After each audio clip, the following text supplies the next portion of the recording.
Hey, what's going on, guys? Welcome back to another monster video. So in today's video, I'm going to be reviewing the monster Surgenia at rank 5 level 150. This is the bounty hunt killer. And today, I'm going to go ahead and review it and let you guys know if it's actually worth purchasing or not. So I hope you guys are excited for today's video. If you are, make sure to drop a like, subscribe. Anyways, let's go and get started. Alright guys, so as you can see, we are back with another monster review. And this right here is a new bounty hunt killer. So this mythic has some interesting traits. I do like the immunity to fear and bleeding hater. I'm not really a huge fan of immune to possession. I feel like this monster will actually go well with mythics or any monster really that could hold SN, specifically Shadow SN. Now for the mask, I know we haven't gotten to relics yet, but I already know what to give. And it's not Biomore mask, either Torvox's mask or Tetumin's mask. I would probably go with Torvox's mask. And then for the sword, you can't go wrong with anything really. It is 2 element. What's its strength? 42,014. Wow, I actually like that. 1 million life. Okay, that's normal nowadays. 18,497 speed. Let's take a look at the skills. We do have a beam fatale, which is a moderate ton of damage to one enemy and moderate ton of damage to everybody. So this technically bypasses dodge area in a way. Then you have gash and gloss, which is a massive ton of damage to one enemy, removes all torches from itself. Wow. Hey, at least it's not just a massive ton of damage. At least it actually comes with a torch removal, and it's only to itself obviously, but still. Interstellar cut, which is a moderate metal damage to all enemies, applies bleeding to all enemies, and the last one, at least you do have another AoE moderate metal damage. So both of them are basically. Oh, this is actually a single target. I thought it was an AoE. The bleeding is to everybody actually. You do have a precision and double damage if you need a self buff.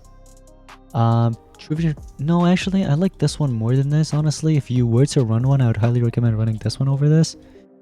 Bleed to one enemy, this is just a waste of skill. And then removes all negative status effects. Oh wow, it has a NER skill. It does have a NER skill. You know what? For bounty hunt, I would probably carry something like this. If you're gonna, obviously you're going to pair it up with damage boosters anyways, so you don't really need the double damage here. But honestly, I would probably run these 4 skills right here. This right here is what annoys me. Look at that, 65 stamina. In terms of cooldown, it is a little bit high to moderate. Stamina wise, as you guys can see, there's one skill that really just messes it up.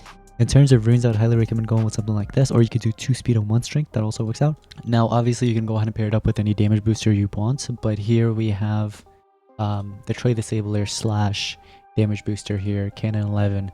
So I feel like Cannon 11 would probably be the best monster to pair up with, because although you're not getting like a triple damage or, you know, a crazy amount of damage boost, but he's still there, you know what I mean? And he can also trade the table, you know what I mean? As a buffer, you know, he can still trade the table. Unfortunately, we can't do anything here.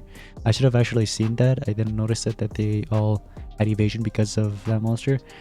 To be honest with you, I didn't even see the enemy's team until I noticed evasion.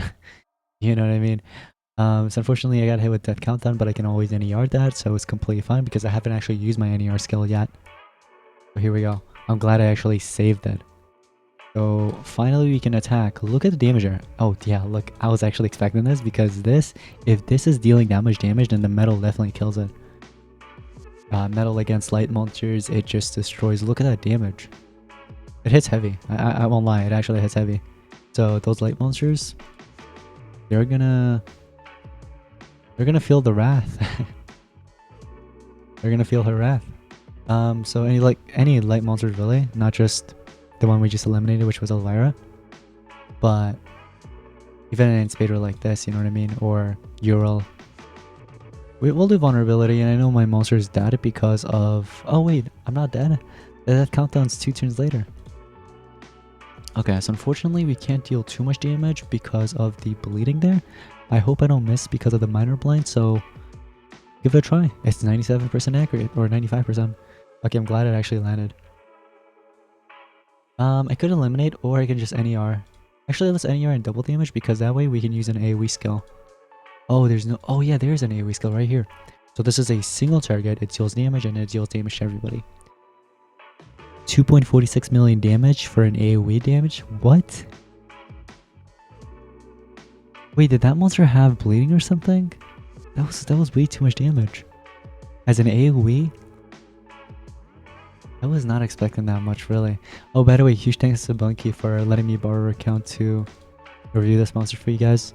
I personally didn't really purchase it. I haven't purchased Bounty exclusives for the past, I don't know how many seasons, but we went ahead and purchased it. So again, huge thanks to her, one of my teammates, for letting me borrow her account. I got hit with time stop, unfortunately. I wish I had Carrier's Horn, but I didn't want to mess with her defense for Team Wars, so I didn't even bother switching it. But Carrier's Horn is the best talent to go with Kanan 11, and if you're going to be pairing it up with, like, you know, Kanan 11 and this attacker, yeah, that's what you should do. But anyways, I think we're still good here, though. Look at these light monsters. Taking in so much damage. Oh, look at this. Wait. Oh, I want to do this. It will eliminate Ural because of my sword. I have Supreme Sword. After damaging with skill, the target's life is below 50%. It deals damage. Yeah. Yeah, it will. So say goodbye to Ural. What? Oh no, that's just, you did me wrong there. You really did me wrong. We could do alignment and have annotation on everybody, but I just want the NER, really. I think my monster here is gonna die anyway, so it doesn't really matter. Let's just do this just to eliminate the enemy and Spader. Oh, and then okay, it almost died. Unfortunately, I got hit with CDA. See, when you get hit with CDA, I don't know if I was running any zero cooldown skills, but let's back out of this. If we had Carrier's Horn near the beginning, I feel like we would have definitely won this round, because then I could have just done the double damage or whatever and whatever.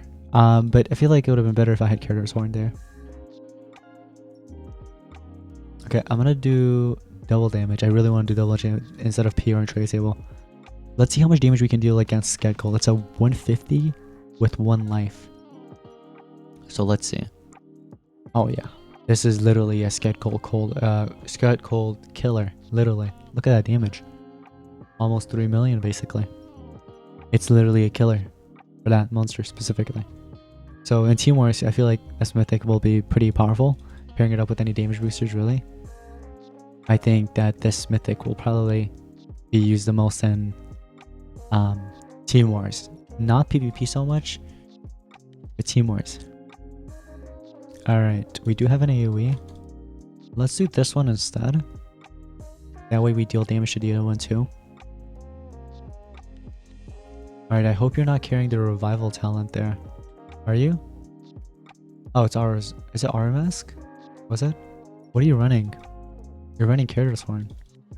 Alright, well in that case, I'm gonna go crazy here. I'm gonna attack you. Back to back. And then Zap and Chop, which is the 30% single target. I'm not gonna attack with that. I like the AoE more because it deals a lot of damage, but it does consume a lot of stamina, so be careful. Only use it when you really have to. Work of the light. Now let's just do this because I want to deal damage. And you know what? Let's apply double damage to finish it off. We have a double damage and a 50% damage boost. We're going to use this Zap and Chop skill and 631k. That's her most weakest skill that we're running right now. Not the weakest overall, but one of the weakest we're actually running. You know what I mean? So anyways, that will be pretty much it for today's Monster Gens monster review. I personally don't think it's a must-have monster. It's not broken or anything like that, but it's still pretty good. So let me know in the comments down below if you guys actually picked it up or not. And yeah, that's going to be pretty much it. Thank you so much for watching. I'll see you in the next one. Peace out.